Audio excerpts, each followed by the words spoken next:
안녕하세요. 춘천한마음교회 김형준입니다. 저는 오랜 시간 여호와의 증인에 빠져 긴 시간을 헛되이 보내고 종교라는 것에 신문이 났던 사람입니다. 그런 가운데 하나님께서 주신 증거인 예수님의 부활을 통해 알게 된 진실을 나누고자 합니다. 저는 초등학교 시절부터 어머니를 따라 여호와의 증인이 되어 왕국회관이라는 곳을 다니게 됐어요. 그곳에 있는 사람들은 제가 볼 때 좋은 사람들이었습니다. 인품도 좋고 성실하였으며 험한 말은 입에도 담지 않았고 선량한 사람들이었거든요. 그곳은 열정적으로 예배를 드렸고 예배 시간에는 그들이 만든 책자를 읽고 설명을 들었어요. 저는 점점 자라면서 그곳에 있는 시간이 많아졌고 형들 누나들과 친하게 지내게 됐어요. 일주일에 한 번 소모임이 있었는데 저는 동네 대학생형과 그룹이 되어 집을 방문해서 책자들을 공부했던 기억이 납니다. 책자들은 외국에서 성경을 전문적으로 연구한 사람들이 만든 것이었어요. 보통 두세 달에 한 번 나왔고 그 외에도 몇 권의 서적들이 더 있었습니다. 그때 당시 만들어진 책자들은 읽었지만 성경은 제대로 읽어본 적이 없었어요. 어렸던 저는 이런 환경 가운데 자라다 보니 이것이 진리이고 확실한 종교라고 생각했어요. 만들어진 책자 안에는 이쁜 사파가 그려져 있었고 논리적인 내용이 많았기에 저는 이 종교가 맞다고 생각하며 이 착한 사람들과 평생을 같이 해야겠다는 생각을 하였거든요. 여호와의 증인에서는 책자를 통해 구약 성경을 공부했고 구약에 있는 금기 사항을 지키게 되었어요. 구약 성경에 피를 먹지 말라고 해서 순대같이 생피가 들어간 음식을 먹지 않았고요. 이런 이유로 수혈도 하지 않았습니다. 또한 하나님만 경외하라는 말씀 앞에 국기에 대한 경례도 하지 않았고 하나님은 사랑이고 모든 사람과 평화라고 해서 군대에 가서 총을 들지도 않았어요. 이렇다 보니 학교에서 일주일에 한 번 야외 조회 시간이 있었는데요. 조회 시작 전에 국기에 대한 경례를 하고 시작하는데 전교생 중에 저만 경례를 하지 않고 서 있었어요. 이렇게 움직인 것은 이것이 진리라고 믿었기 때문입니다. 친구들과 선생님들은 저를 이상하게 보았지만 저는 자부심을 느끼며 이 금기 항목을 지키고 있었어요. 이런 생활이 반복되니 학교에서는 부모님을 모셔오라고 했고 한 번은 아버지가 학교에 오시기까지 했어요. 집에서는 어머니와 저만 여호와의 증인이었고 아버지께서는 무교셨습니다. 저희 집은 스포츠 용품 업체를 하였는데 집회에 참석하느라 가게 문을 닫을 때가 많았어요. 이렇다 보니 아버지와 부딪히는 일이 많았고요. 일주일에 한 번은 집안에서 싸움이 일어났습니다. 아버지께서는 종교에 너무 빠져있다고 하시며 화내기 일쑤였고 저희는 그것이 핍박이라고 생각했어요. 여호와의 증인에서는 진리는 핍박을 받는다고 공부하였고 항상 그 성경 구절을 보았거든요. 그래서 저 역시 이런 핍박들이 당연하다고 생각했어요. 초등학생 말 무렵부터 저는 양복을 입고 서류 가방을 들고 어머니를 따라 전도하러 다니곤 했어요. 다른 건 다 참을만 했지만 위아래로 흰색 양복은 참을 수가 없었어요. 그 양복을 입고 시장에서 전도를 하는데 같은 반 여자애들 지나가면서 어머 쟤 뭐야 하는 거예요. 정말 창피했습니다. 하지만 저 역시 그들이 가르치는 낙원에 가야 할 게 열심히 전도했어요. 시간이 지나 저는 중학교 3학년이 됐어요. 저를 가르쳤던 대학생 형은 자신은 믿음을 지키기 위해 군대에 가지 않을 거라고 이야기하더니 재판을 받고 교도소로 갔습니다. 저는 그 형을 보면서 나 또한 이 길을 가리라 막연하게 생각했어요. 진리는 핍박을 받기에 그리고 제 주위의 모든 사람이 그렇게 살기에 이 삶이 어렵거나 의심되지 않았거든요. 저는 정말 어린아이 같이 모든 것을 순수하게 믿으며 가르침 받은 대로 생활하고 있었습니다. 그러던 어느 날 어머니께서는 갑자기 춘천으로 이사를 가야겠다고 제게 말해주었어요. 저는 집이 어려워서 이사를 간다고만 생각했어요. 그래서 동생과 어머니가 먼저 이사를 갔고요. 저 또한 몇 달 후에 이사를 가게 되었는데 이사를 온 후 충격적인 사실을 알게 되었습니다. 어머니께서 개종하신 것입니다. 믿음의 삶이 어머니로부터 시작이 되었는데 그런 어머니께서 교회를 나가시는 거예요. 집안의 어려운 형편 때문에 돈이 필요해서 개종했구나. 나만큼은 여호와의 증인 삶을 지켜야겠다 생각했어요. 그래서 춘천에 있는 여호와의 증인 지부를 알아보고 있었어요.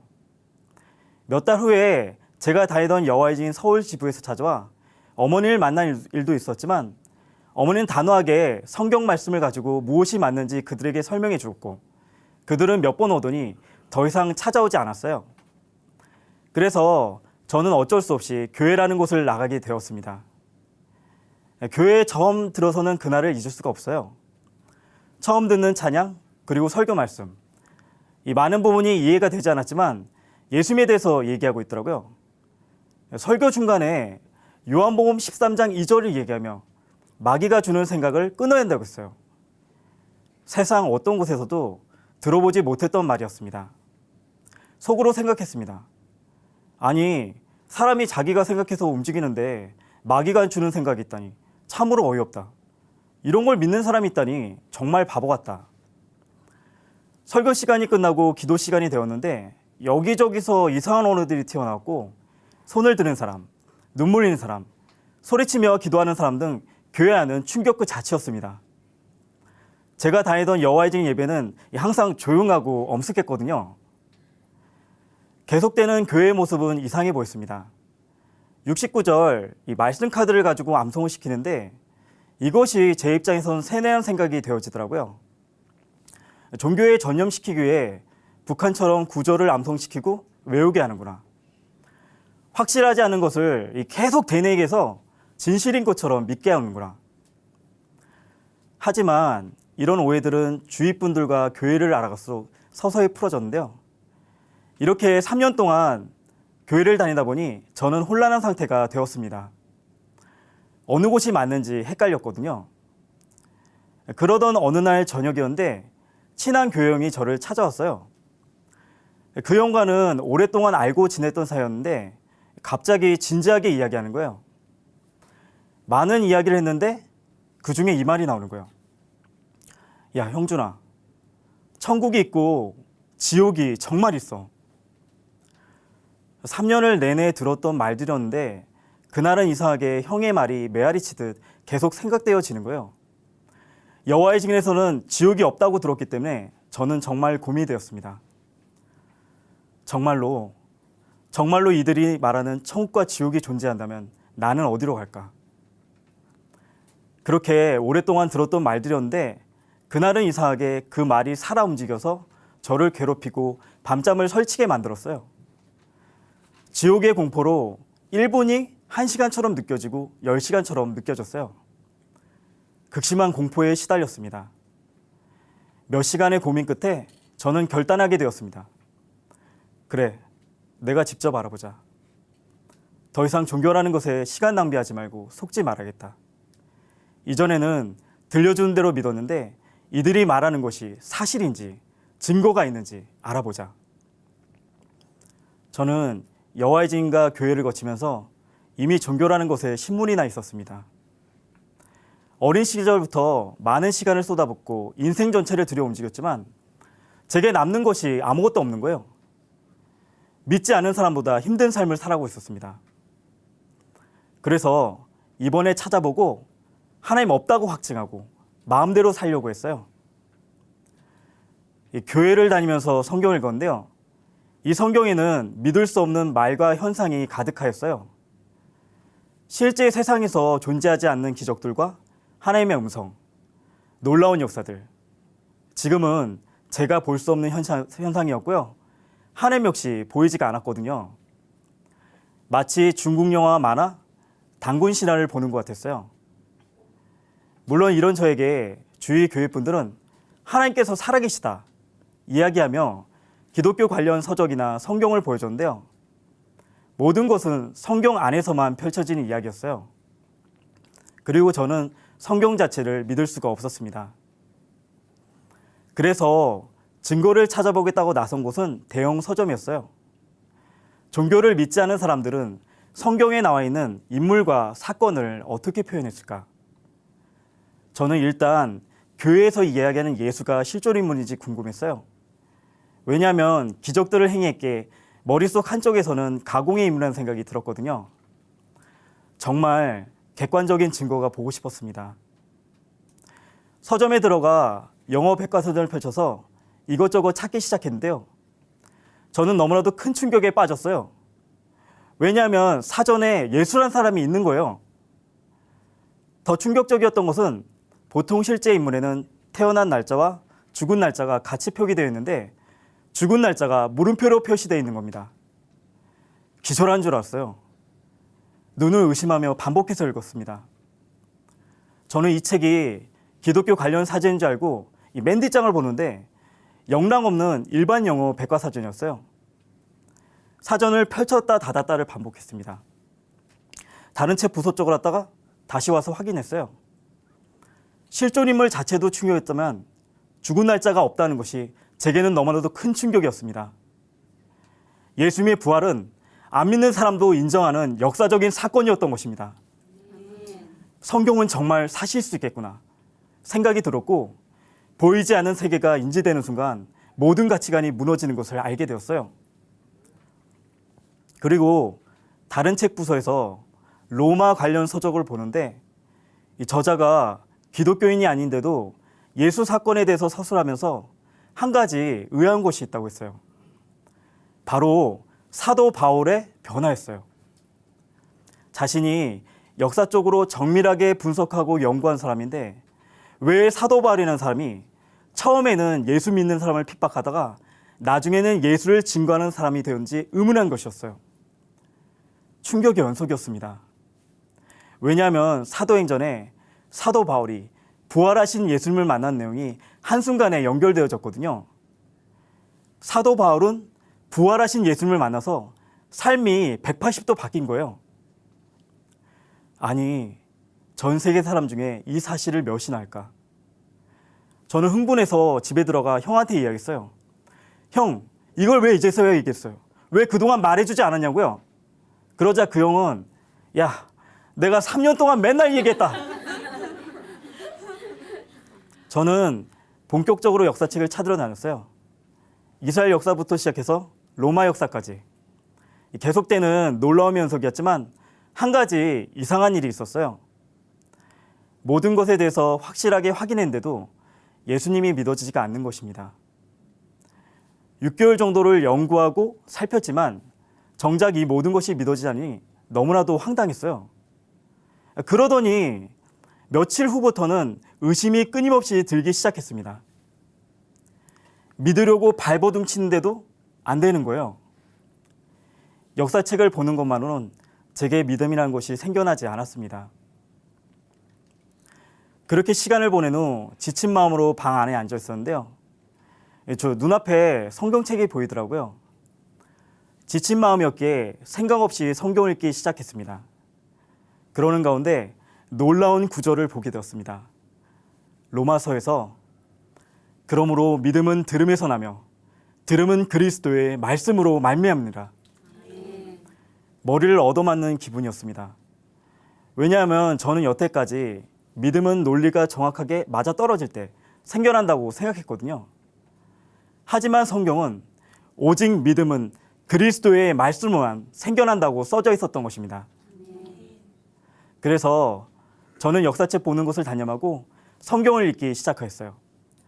역사 속에 실존하신 예수님은 정말 충격적인 이야기를 하고 있었는데요. 요한복음에서는 나와 아버지는 하나다. 아브라함이 나기 전부터 내가 있었다고 하시며 이 한마디로 내가 하나입니다.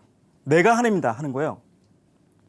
역사 속에 실존하신 예수님은 자신을 신이라고 하는 겁니다. 그래서 신성 모독죄로 십자가 형벌을 받아 죽게 되었습니다. 예수님이 누구신가에 대해서 써져 있는 요한복음과 히브리서를 읽으면 읽을수록 제가 여호와의 증인에서 배웠던 하나님보다 낮은 피조물 예수가 아니었어요. 각각의 서신서에서도 이를 증명하고 있었고 창세기까지 모두가 하나님과 동등됨을 말씀하고 있었던 것입니다. 또한 명확한 것은 이사야서 9장에서는 이 예수님을 전능하신 하나님이라고 하는 거예요. 이전에는 여호와의 증인이 맞는지 교회가 맞는지 헷갈렸는데요. 성경을 보면서 여호와의 증인에서 배운 것이 틀렸다는 것을 알게 되었어요. 또한 이 예수님이 고린도 전서에서처럼 500명이 넘는 증인들 앞에서 부활하셔서 구약부터 예언된 전능하신 하나님이라는 사실 앞에 큰 충격을 받게 되었습니다. 정말 이 땅을 창조하신 하나님이 이 땅에 오신 것이었습니다. 예수님이 누구신가가 확실하게 저는 정확한 믿음이 갖고 싶어졌어요. 그리고 답을 얻길 원했습니다. 그렇게 시간이 흘렀는데요. 어느 날 목사님께서 예배 시간에 이렇게 외치는 거예요. 예수님이 주인이 알면 구원이 없다. 이 말이 화살처럼 제 가슴에 꽂히고 말았습니다. 집에 와서 성경을 뒤적이다 보니 정말 성경에는 주, 로드란 부분이 너무도 많이 나오는 거예요. 충격적이었던 것은 제가 이렇게 7, 8년을 성경을 달달 읽었는데 예수님의 주되심에 대해 단 한 번도 생각해 보지 못했다는 겁니다. 그렇구나. 성령께서 알려주시자면 예수를 주라고 고백할 수 없구나 알게 되었어요.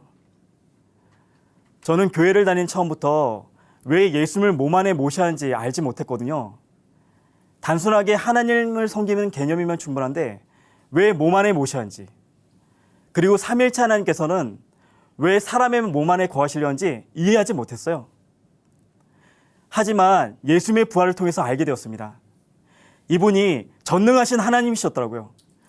원래 제 마음의 주인이셨어요. 예수님께서 부활하셔서 산자와 죽은 자의 주가 되셨다고, 너의 주인이 되셨다고 계속 외치고 계셨는데 저는 무시하고 살았어요. 마땅히 형벌받아 지옥 갈 저를 살리려고 아들을 보내시고 믿을 수 있도록 부활의 증거를 주셨는데도 저는 예수님을 믿지 않았어요. 눈물만 났습니다. 그래서 저는 독생자를 주신 아버지 앞에 지금까지 예수 믿지 않던 죄를 회개하고 예수님을 내 마음의 주로 모시게 되었습니다. 모든 것의 답은 마가복음 1장에서처럼 회개하고 복음을 믿는 것이었습니다. 이분이 주인이 되니 이해되지 않던 모든 말씀이 다 이해가 갔습니다.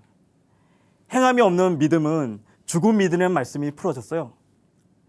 왜 사람들은 믿는다면서 삶이 변하지 않은지, 지식은 그저 알게 되는 거지만 참된 믿음은 삶을 변화시키는 것이었습니다. 부활의 증인들의 삶, 이 믿는 자들의 삶은 모든 것이 변했으며 예수님만이 삶의 전체인데 왜 난 예수님이 삶의 일부분인지 알 수가 있었어요. 그리고 그렇게 읽고도 나의 감정에 따라 믿음이 흔들린지도 알 수가 있었습니다. 모든 것을 여는 열쇠는 예수님의 부활이었어요. 왜 사도행전과 서신서의 사람들이 제가 봤던 전도지에 하나님께서 당신을 사랑하십니다, 하나님께서 특별한 계획이 있습니다 라고 외치지 않고 예수께서 살아나셨다고 하는지 선명해졌어요. 그리고 저의 삶도 바뀌게 되었는데요. 이제는 양복이 아닌 간편한 복장으로 전도를 하고 있습니다. 학원에서 홍보 담당으로 디자인 관련 업무를 하고 있는데요. 아이들을 볼 때마다 확실한 증거인 부활을 증거하며 그분의 주인 되심을 전하고 있습니다. 또한 교회에서는 주일학교 교사를 하고 있는데요. 어렸을 적 잘못된 것을 받아들였던 저는 이 아이들에게 확실한 복음 안에서 하나님과 사귐 가운데 행복하게 자라는 것을 보고 싶었거든요. 저와 같이 몇 년을 혼미하게 지내는 것이 아닌 확실한 복음을 들려주고 있는 것입니다. 이것이 하나님께서 저에게 주신 사명이라는 생각이 들어요. 나중에 알게 된 거지만 저는 이 모든 것을 제가 말씀을 연구해서 깨달았다고 생각했거든요. 하지만 그게 아니었습니다. 오직 하나님께서 저를 불쌍히 여기셔서 참된 진리인 부활하신 예수님을 만나게 해주셨더라고요. 저와 같이 진리를 찾아 목말라 헤매시는 모든 분들께 이 거저받은 것을 거저 드리고 싶습니다. 하나님께서 저를 긍휼히 여기신 것처럼 모든 사람을 긍휼히 여기셔서 이 복음이 전해지기를 저 또한 간절히 기도하겠습니다. 감사합니다.